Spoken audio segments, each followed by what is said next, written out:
Здравствуйте, друзья! В эфире Геоэнергетика Инфо. С вами Радайкин Максим и сегодняшний мой собеседник Александр Фролов. Здравствуйте! Здравствуйте, здравствуйте. Нефть по 200. Власти Ирана допустили перекрытие Ормузского пролива, что заблокирует порядка 30% общемирового объема нефти и СПГ. Какова вероятность, что Иран решится и что будет с санкциями на российскую нефть?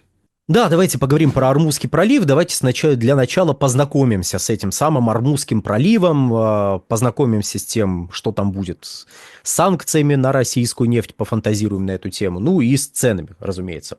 Так вот, Ормузский пролив, почему сразу говорим про него? Потому что это единственная настоящая болевая точка для рынка нефти и рынка нефтепродуктов, для рынка газа на планете Земля. Это единственная точка, удар по которой действительно кладет и рынки, и нефтяные рынки, и газовые рынки на лопатки.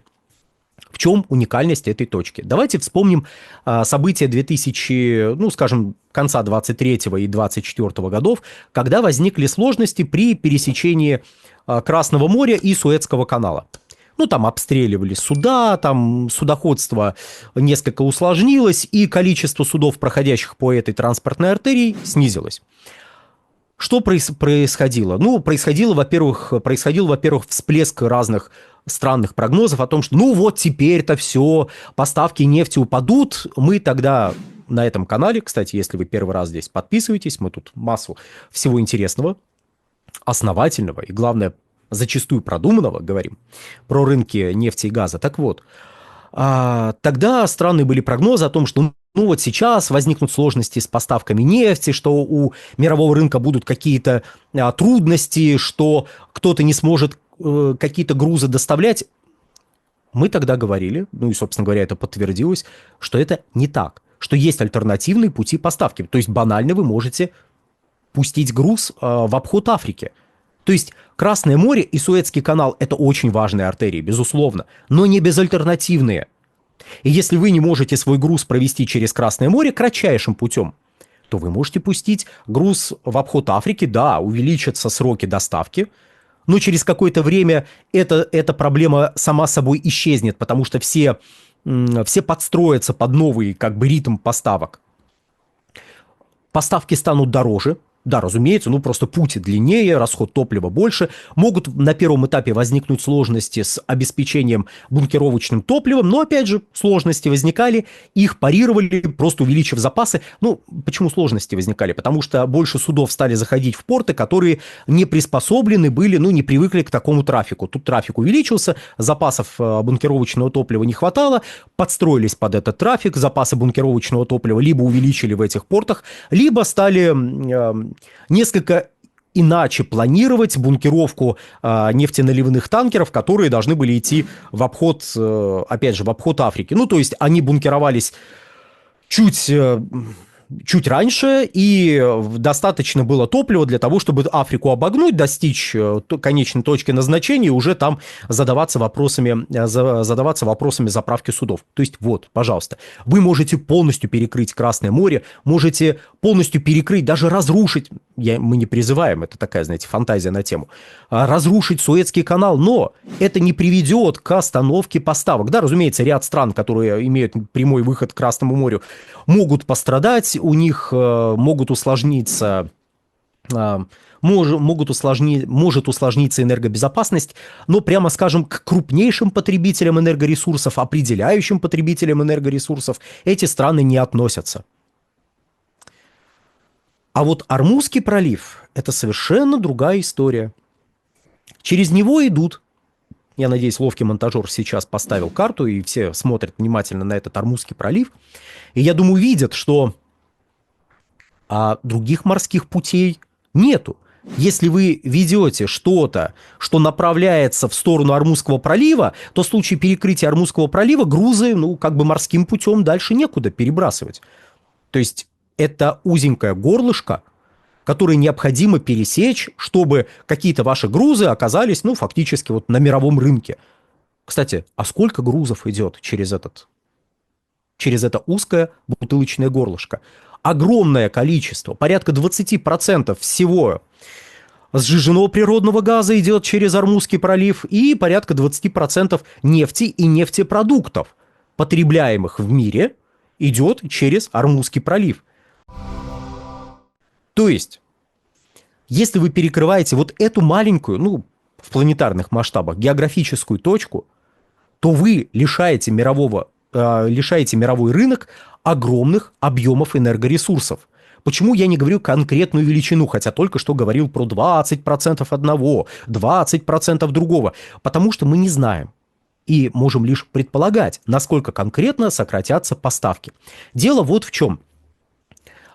Мы сейчас, по сути, обсуждаем заявления, якобы сделанные иранской стороной, о том, что там обсуждают перекрытие Ормузского пролива. Но возможность перекрытия Ормузского пролива Ираном обсуждается десятилетиями. Это держат в уме все эксперты отрасли, все политики, все бизнесмены, которые так или иначе связаны с нефтяной отраслью, с газовой отраслью. То есть это известный фактор, который, ну, он широко... Это, знаете, как это? Самая очевидная вещь. И вариант, что действительно Иран будет перекрывать пролив, он менее вероятен, чем вариант усложнения судоходства через Ормузский пролив. В чем разница? Одно дело, если Иран говорит: так, стоп, машина, мы сейчас запрещаем проходить Ормузский пролив, кто будет проходить, тот получит от нас что-нибудь взрывоопасное. Вот наш флот выходит, вот, значит, наши ракеты нацеливаются. Еще раз, мы не призываем, мы так фантазируем на тему. Вот если Иран говорит так, то возникает несколько иной сценарий развития событий, потому что тут же подключаются фантазии на тему: а вот что сделает флот один из флотов Соединенных Штатов, которые там курсируют недалеко, что сделают объединенные флота вот тех стран, которые будут пытаться прорвать эту блокаду. Тут же возникает масса военных экспертов, которые говорят: да у Ирана нету такой возможности. Давайте мы просто предположим, что Иран не рискнет. Точнее, что он прибережет вот такое развитие событий для совсем неблагоприятной ситуации. А может ли так случиться, что распространение конфликта между Ираном и Израилем приведет к тому, что какие-то случайные снаряды, случайные ракеты будут пролетать над Ормузским проливом, будут падать в Ормузский пролив, допустим, их собьют, или будут прилетать в Ормузский пролив. Вот чисто теоретически. Возможно ли такое? Полагаю, да, возможно. Я, возможно, заблуждаюсь, кстати. Но такой вариант развития событий возможен. Тем более, что возникает вопрос про атаки на портовую инфраструктуру, которую мы уже наблюдаем, про атаки на нефтехранилища, которые мы уже наблюдаем, про атаки на нефтеперерабатывающие, газоперерабатывающие заводы, которые мы уже наблюдаем с обеих сторон. Почему вдруг, скажем, нефтепроводная инфраструктура должна оказаться исключенной из этих вот целей, которые каждая из сторон попытается разрушить, я не представляю. На мой взгляд, если начали наносить по энергетическим объектам удары, и если этот конфликт будет продолжаться, если он будет разрастаться, еще раз, если. Так вот, если конфликт будет разрастаться, то удары по энергетической инфраструктуре вообще и по нефтепроводам в частности, по портовым мощностям в том числе. Так вот, эти удары будут нарастать. И в таком случае сам факт этих ударов будет приводить к тому, что в какой-то момент будут приостанавливать проход через Ормузский пролив, в какой-то момент могут возникать различные аварии у тех, кто попытался пройти, но не смог, и так далее. То есть будет возникать ситуация сродни той, что мы уже наблюдали в Красном море, когда, кто-то запустил какую-нибудь ракету, или беспилотник, и он попал в какой-нибудь танкер. Мама родная, а давайте мы обойдем Красное море. Возникла свежая идея у тех, по судам, по чьим судам прилетали вот эти вот безобразия. А куда направят свои суда, извините за неловкий каламбур суда. Так вот, куда направят свои суда те страны, которые могут столкнуться с повышенными рисками при прохождении Ормузского пролива? Да никуда. Просто чисто физически некуда их направить. Но тут есть некоторые факторы, которые позволяют смягчить риски для Саудовской Аравии, для Объединенных Арабских Эмиратов и для Ирана. А именно, есть альтернативные нефти, так как десятилетиями обсуждается проблема Ормузского пролива, то это, в общем, так как она обсуждается, эта проблема десятилетиями, то явно страны, которые заинтересованы в спокойном прохождении Ормузского пролива и более того, в свободном доступе для своих углеводородов на мировой рынок, так вот, они попытались как-то эти риски, нивелировать, парировать эти риски, они попытались. Так, Саудовская Аравия построила нефтепроводы, у Объединенных Арабских Эмиратов в Фуджейру приходят, это Эмираты, там портовые мощности есть.